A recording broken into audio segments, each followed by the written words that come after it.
Selamat datang di channel Alur Donghua. Sebelum menonton, silahkan subscribe, biar Mimin tambah semangat update-nya. Saat raungan naga banjir memudar, bayangannya berputar sekali di udara sebelum menghilang ke punggung Hanli.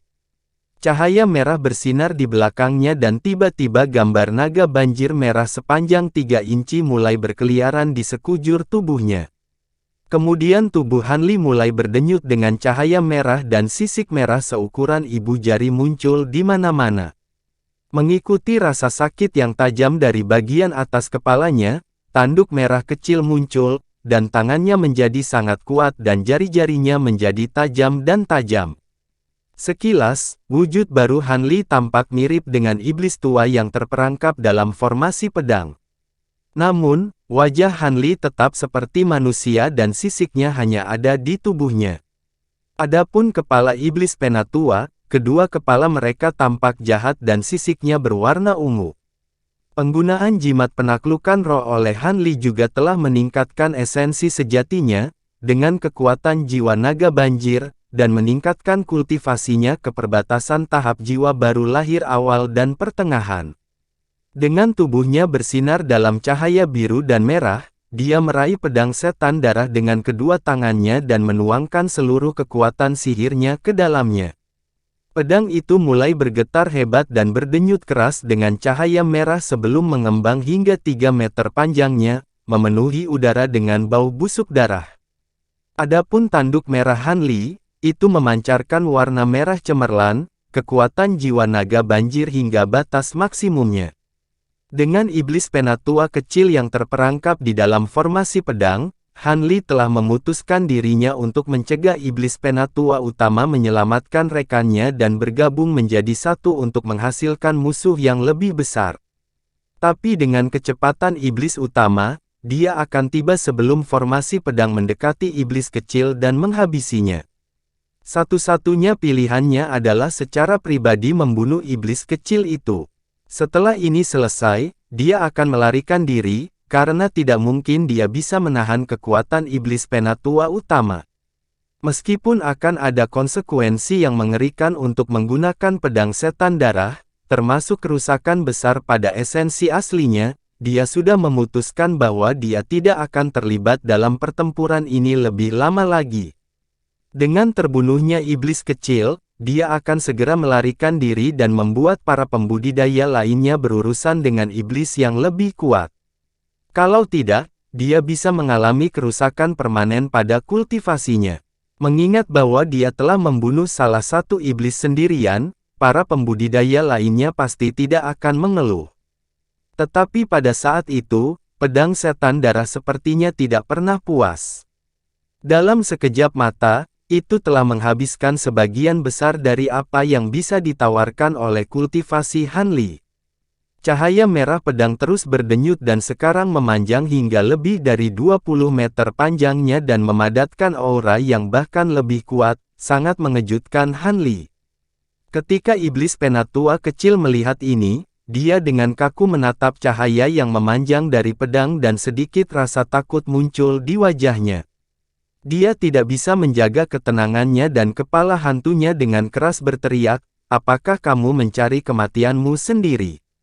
Untuk seorang kultivator manusia menggunakan alat suci dari alam suci kita tanpa memperhatikan. Apa kau berpikir untuk berubah menjadi iblis? Hanli dengan dingin tersenyum. Dia terus menuangkan kekuatan spiritual ke dalam pedang dan mengabaikannya. Iblis menjadi sangat marah. Mengetahui bahwa Hanli bermaksud mengambil nyawanya, ekspresinya berubah suram dan tubuhnya mulai bersinar dengan cahaya merah. Dengan salah satu tangannya bertindak sebagai pedang, dia memotong salah satu lengannya. Lukanya licin seperti cermin dan tidak mengeluarkan setetes darah pun. Pada saat lengan itu putus, dia meraihnya dengan tangan lain dan dia meludahkan beberapa suap esensi darah ke atasnya saat dia menggumamkan mantra kuno. Lengan yang terpotong segera bersinar dengan pancaran merah tua dan mengalami serangkaian distorsi sebelum membentuk pedang yang menyerupai pedang iblis darah. Pedang itu terbuat dari tulang ramping dan ditutupi dengan ki jahat hitam pekat. Dengan satu gelombang, utas Ki jahat melonjak di sekitarnya. Iblis Penatua kemudian membawa pedang di depannya dan mulai menuangkan seluruh Ki jahat tubuhnya ke dalam pedang, menyebabkannya melonjak dengan pancaran hitam. Ketika Han Li melihat ini, dia agak terkejut, tetapi pada saat yang sama, niat membunuh membanjiri pikirannya. Meskipun dia tidak tahu kekuatan dari pedang yang berbentuk aneh ini, dia tidak bisa meremehkannya sedikit pun mengingat metode pembuatannya yang aneh. Setelah sampai pada kesimpulan ini, dia berhenti menuangkan kekuatan sihir ke pedang iblis darah. Kemudian dengan tangannya memegang pedang iblis darah yang bergetar, dia dengan keras memotong ke arah iblis Penatua dalam formasi pedang. Dia tidak mampu memberikan kesempatan kepada iblis untuk memanfaatkan sepenuhnya pedang tulang dan segera menyerang. Cahaya pedang merah sepanjang 30 meter membelah ke bawah menuju formasi pedang Aureate. Bahkan sebelum cahaya pedang tiba, iblis Penatua tenggelam dalam aroma darah. Udara di sekitar formasi pedang mulai bergetar dan ruang bahkan mulai terdistorsi saat getaran yang tak terlukiskan mengguncang lingkungan mereka. Iblis Penatua diliputi keterkejutan. Ini jelas merupakan tampilan penuh dari kekuatan pedang. Jika dia ingat dengan benar, alat dari alam suci hanya dapat digunakan dengan setengah kekuatan oleh manusia. Mungkinkah peningkatan kekuatan ini ada hubungannya dengan keadaannya yang telah berubah? Meskipun iblis telah mengalami banyak pertempuran kuno, dia tidak pernah mengalami sesuatu yang tak terbayangkan seperti jimat penaklukan roh. Tapi sekarang nyawanya dipertaruhkan, iblis tidak punya pilihan selain mengangkat pedang tulang yang terisi sebagian untuk menghadapi serangan. Kedua kepalanya berteriak keras. Pancaran cahaya hitam yang hanya setengah dari pancaran merah tua ditembakkan dari pedang tulang untuk bertemu dengan sinar merah tua yang datang. Cahaya merah tua dan hitam tumpang tindih. Sebuah ledakan mengguncang udara di dekatnya. Gelombang Ki melonjak dari titik kontak seperti badai. Kakak senior Cheng terlempar ke belakang, sebelum dia bisa menstabilkan dirinya. Adapun Han Li, dia mendapat dukungan dari kultivasinya yang meningkat, dan dia hanya kabur setengah langkah sebelum memantapkan dirinya. Namun, iblis Penatua tidak terpengaruh oleh gelombang itu. Dia hanya melihat konfrontasi pedang yang menyala di atasnya dengan ekspresi gugup. Adegan yang mengejutkan Han Li dan jiwa iblis terjadi. Setelah gelombang bertiup melewati mereka, sebuah bola hitam legam seukuran kepalan tangan secara aneh muncul di tempat cahaya pedang yang tumpang tindih. Kemudian dengan cepat melengkung. Dalam sekejap mata, panjangnya mencapai 15 meter dan mencapai lebar 1 meter, membentang di atas formasi pedang. Sebelum Han Li mengerti apa yang sedang terjadi, hamparan besar cahaya pelangi muncul dari benda hitam pekat itu. Karena penampilan secepat kilat cahaya pelangi dan jaraknya yang dekat, Penatua iblis kecil dan Han Li diselimuti oleh cahaya pelangi. Setelah itu, gaya tarik yang sangat besar menyelimuti mereka ke dalam benda hitam itu. Untungnya senior Cheng berhasil menghindarinya, setelah terbang mundur. Buruk, ini robekan spasial. Han Li menyadari apa yang telah terjadi dan teror memenuhi pikirannya saat dia berusaha melepaskan diri dari cahaya pelangi. Tapi ketika Han Li berusaha memanfaatkan kekuatan sihirnya, ekspresinya memucat. Semua kekuatan sihir di tubuhnya telah hilang. Han Li berkeringat dingin. Masuk untuk ditelan oleh air mata spasial, dia memberi isyarat ke pedang bambu awan yang terdiri dari formasi pedang Aureate dengan panik. Penatua iblis kecil juga menemukan dirinya tanpa kekuatan dan dia mengungkapkan teror di wajahnya. Saat cahaya pelangi menarik Han Li dan Penatua iblis ke dalam air mata spasial, mereka tidak dapat memberikan perlawanan sedikit pun. Kemudian sebuah cincin yang jelas terdengar keluar dari formasi dan lebih dari 100 garis cahaya pedang emas ditembakkan dalam garis emas merah sepanjang 1 meter menuju robekan spasial. Pada saat yang sama, ledakan dahsyat dan tajam meledak di dekatnya. Bola api iblis hitam berkedip dan berteleportasi di sekitar robekan spasial.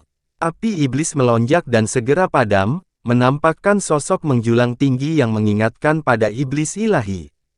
Ketika Penatua Iblis melihat bahwa rekannya diseret ke dalam air mata spasial, dia merasakan kemarahan dan kewaspadaan. Saat dia melayang di dekatnya, tidak berani memasuki jangkauan robekan spasial, dia melihat pedang bambu Cloud Swarm terakhir yang terbang menuju Han Li dan langsung meraih udara ke arah mereka. Tangan iblis besar kemudian muncul di atas pedang terbang dan mengulurkan tangan untuk meraihnya. Pedang melepaskan cincin yang jelas dan mereka segera membelok, menghindari tangan dan menembak lurus ke arah robekan spasial. Namun, dua dari pedang itu terlalu lambat dan dicengkeram oleh tangan iblis itu, membuat mereka tidak bisa bergerak. Pada saat itu, bola api ungu menjerit dari tempat yang tidak diketahui dan langsung terbang ke sobekan spasial juga. Penatua iblis raksasa tercengang dan berpikir untuk melakukan sesuatu, ketika air mata spasial kabur beberapa kali dan dengan cepat menyusut ukurannya sebelum menghilang tanpa jejak. Yang tersisa di dekatnya hanyalah kakak senior Cheng dan iblis penatua raksasa. Iblis penatua melirik ke arah robekan spasial menghilang dan ekspresinya goyah. Kemudian, dia menoleh untuk melihat kakak senior Cheng dan ekspresi biadab yang penuh dengan permusuhan muncul di wajahnya. Kakak senior Cheng terkejut dan dia buru-buru menggunakan pedang terbang kuningnya untuk melindungi dirinya sendiri saat dia perlahan mundur, meneriakkan kutukan di dalam hatinya. Dia tanpa sadar melirik sekelilingnya untuk mengungkapkan ekspresi senang. Seseorang di antara sekelompok pembudidaya berjubah hijau berbicara dari jarak 300 meter, "Yi, bukankah ini rekan Daois Cheng? Apa yang kamu lakukan di sini? Dan apakah monster jahat ini?" Seorang lelaki tua berjubah hijau melirik iblis penatua raksasa berkepala dua berlengan 6 dengan kaget. Orang tua ini adalah Grand Elder Dongmentu dari Sekte Roh Pengontrol. Tiga orang di belakangnya adalah pembudidaya Naschan Soul yang dibentuk dari elemental spirit Naschans. Itu benar, aku juga ingin beberapa jawaban. Pada saat yang sama, kata-kata suram terdengar diikuti oleh selusin pembudidaya berjubah hitam, murid Sekte Roh Hantu. Pembicaranya adalah Tetua Zong dari Sekte Roh Hantu. Kedua kelompok pembudidaya ini melihat air mata spasial menghilang dan semuanya mengungkapkan ekspresi kaget. Kakak senior Cheng tersenyum pahit dan hanya bisa mengumpulkan kekuatan untuk mengatakan, terlalu sulit untuk dijelaskan. Mari kita berurusan dengan monster ini terlebih dahulu. Berhati-hatilah, iblis ini sangat kuat. Sesaat kecerobohan akan mengakibatkan kematian. Dongmentu dan Penatua Zong saling memandang dengan ekspresi bingung. Para pembudidaya yang mengikuti mereka kemudian segera mengepung iblis setinggi 10 meter itu dari kejauhan. Dua kepala hantu Penatua iblis perlahan berbalik untuk memeriksa para pembudidaya manusia yang mengelilinginya. Salah satu wajah mencibir dan memancarkan niat membunuh yang kuat. Sedangkan untuk wajah lainnya, ia menampilkan senyum misterius yang mengandung sedikit cemoohan. Dia mengangkat tangannya ke langit dan memanggil 4 bilah cahaya hitam besar ke tangannya. Dengan sedikit gemetar, pedang besar itu mengeluarkan jeritan yang memekakkan telinga. Ketika kakak senior Cheng melihat pemandangan yang akrab ini, ekspresinya menjadi tidak sedap dipandang. Pada saat air mata spasial menelannya, Han Li dibutakan oleh cahaya pelangi yang silau dan terpaksa menutup matanya. Selain itu, hilangnya kekuatan sihir secara tiba-tiba di tubuhnya membuatnya pusing dan merasa sangat sakit. Jika bukan karena transformasi naga banjirnya, dia yakin dia pasti sudah pingsan. Han Li tiba-tiba merasakan kekuatan spiritual di tubuhnya bergerak sekali lagi dan kekuatan sihirnya tiba-tiba pulih. Dengan gembira, cahaya spiritual bersinar dari tubuhnya dan dia mendapatkan kembali kendali, menstabilkan dirinya. Pada saat itu, cahaya pelangi di dekatnya berkedip-kedip beberapa kali lagi sebelum menghilang dan menampakkan sekelilingnya. Han Li menyapu pandangannya ke sekeliling dan tubuhnya langsung kabur, terbang lebih dari 30 meter jauhnya. Dia telah melihat iblis penatua tepat di sebelahnya, menyebabkan dia melompat ketakutan. Pada saat itu, Han Li menyadari situasi saat ini tanpa perlu pemeriksaan. Dimensi spasial tempat mereka berada hanya selebar sekitar 100 meter dan semua yang ada di dalamnya jelas terlihat. Banyak kekecewaan Han Li, tidak ada orang lain yang hadir selain dia dan iblis penatua. Begitu dia bergerak, dia tiba-tiba menemukan bahwa ki spiritual di udara sangat padat. Ada juga beberapa ramuan spiritual dan obat-obatan yang tumbuh di sekitar mereka serta paviliun batu dengan koridor yang tidak lengkap. Dinding dimensi spasial terbuat dari kabut abu-abu yang tidak bisa ditembus. Ruang tempat dia berada saat ini tampaknya adalah taman obat yang ditinggalkan. Han Li terkejut, tapi saat ini, dia menghadapi musuh besar dan nyawanya terancam.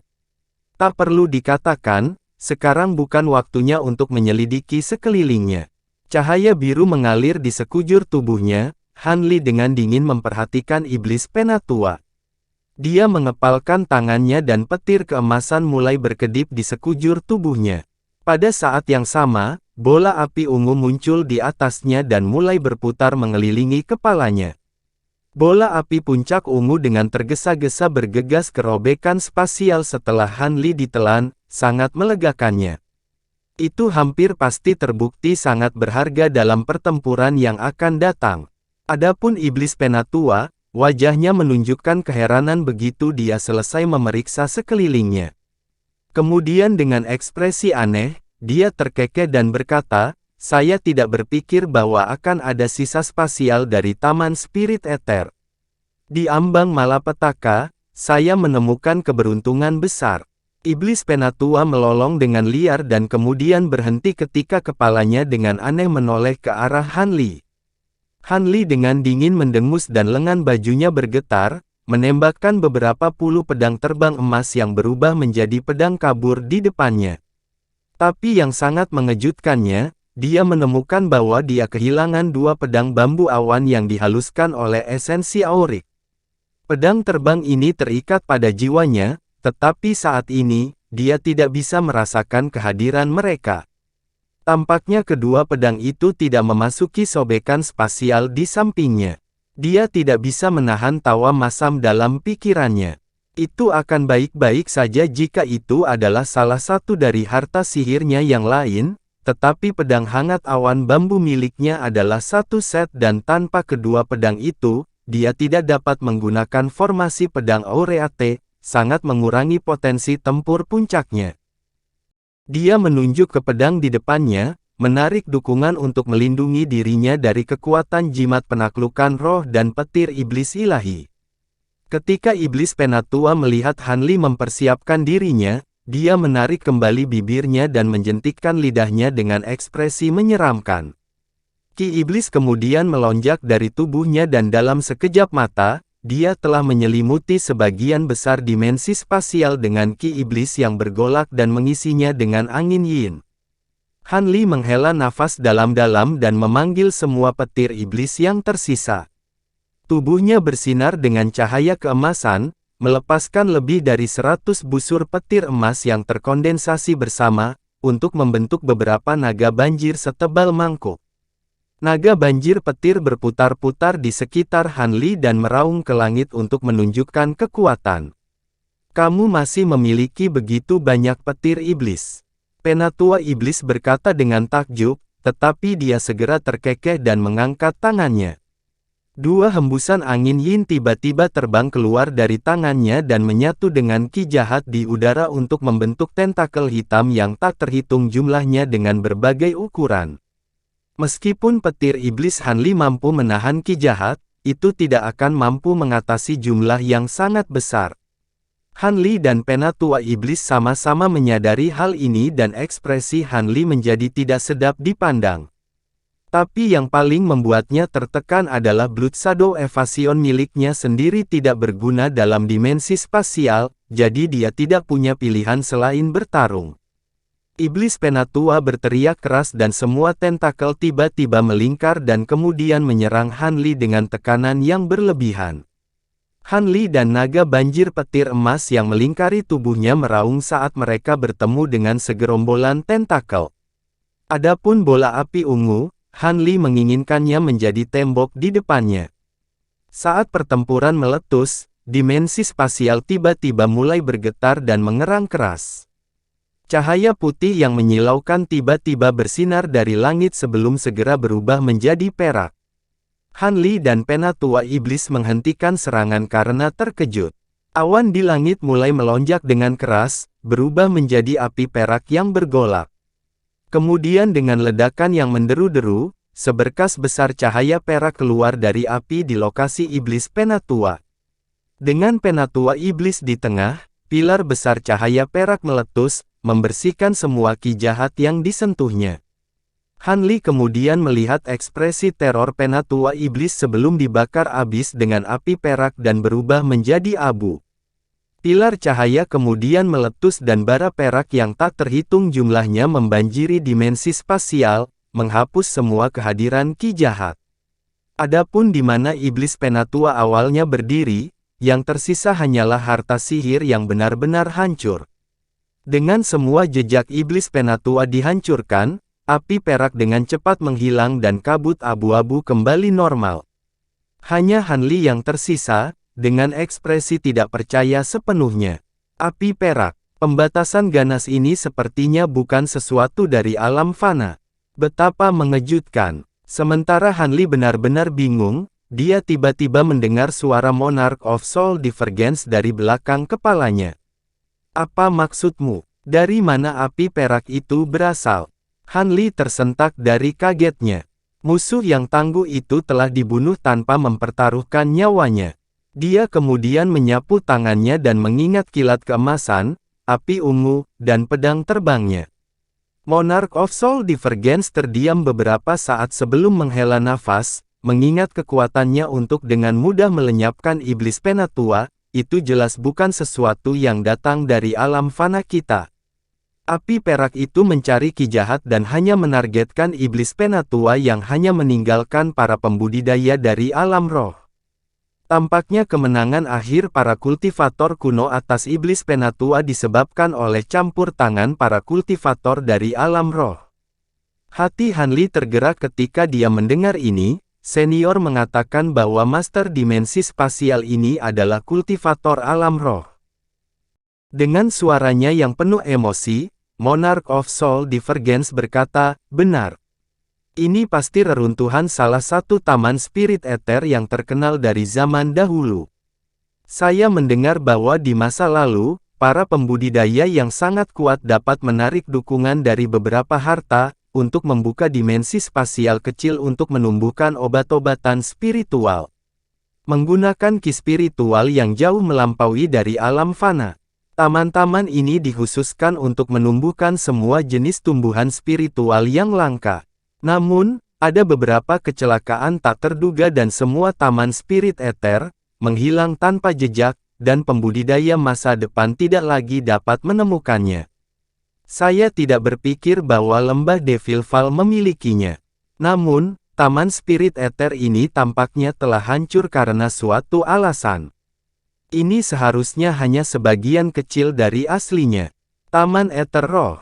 Aku pernah melihat rekamannya sebelumnya, tapi aku hanya menganggapnya sebagai rumor. Saya tidak berpikir mereka benar-benar ada. Han Li bergumam sambil dengan bersemangat melirik ke sekelilingnya. Beberapa saat kemudian, pandangannya jatuh ke alat ajaib yang ditinggalkan oleh Iblis Penatua. Dia kemudian menunjuk, dan mereka terbang ke tangannya dalam seberkas cahaya. Setelah dia melirik mereka, dia mengerutkan kening dengan jejak kesedihan.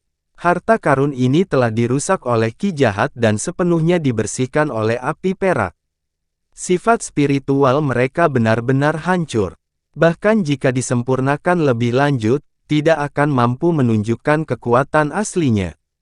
Han Li menggelengkan kepalanya tetapi dengan santai meletakkan barang-barang itu di kantong penyimpanannya. Kemudian, Tubuhnya bersinar dengan cahaya merah dan dia menarik jimat penaklukan roh. Jimat itu dengan cepat terbang keluar dari tubuhnya dan ke tangannya. Han Li memeriksanya dan bergumam, jimat penaklukan roh ini hanya dapat digunakan sekali lagi. Aku hanya bisa menggunakannya beberapa kali. Setelah itu, Han Li melayang ke tanah dan lengan bajunya bergetar. Rubah putih salju kecil terbang keluar dan berkedip dengan cahaya putih, berubah menjadi Silver Moon. Silver Moon membungkuk ke arah Han Li dan terkekeh, berkata, awalnya saya percaya bahwa guru akan memanggil saya untuk membantu dalam pertempuran terakhir. Saya tidak berpikir bahwa Anda akan memanggil saya sekarang. Kultivasi Anda terlalu rendah untuk digunakan dalam pertempuran itu. Namun, Anda mahir dalam teknik gerakan. Bantu saya mencari di area tersebut dan lihat apakah ada mekanisme atau batasan tersembunyi. Seperti yang Anda perintahkan. Silver Moon mengangguk dan tubuhnya menghilang ke tanah dalam kilatan cahaya perak. Han Li kemudian duduk bersila di tanah dan menutup matanya, perlahan-lahan menyebarkan indera spiritual untuk memeriksa setiap inci dimensi spasial, dan melihat apakah ada rahasia yang terkandung di dalamnya. Ekspresi Han Li benar-benar tenang, tetapi setelah tidak membuat penemuan, dia menunjukkan sedikit kekecewaan. Sesaat kemudian, kelopak matanya bergerak dan dia tiba-tiba mengungkapkan ekspresi aneh sebelum membuka matanya. Dia segera berdiri dan dengan bersemangat pindah ke sudut dimensi spasial di mana ada buah beri ungu yang tumbuh dari tanaman aneh.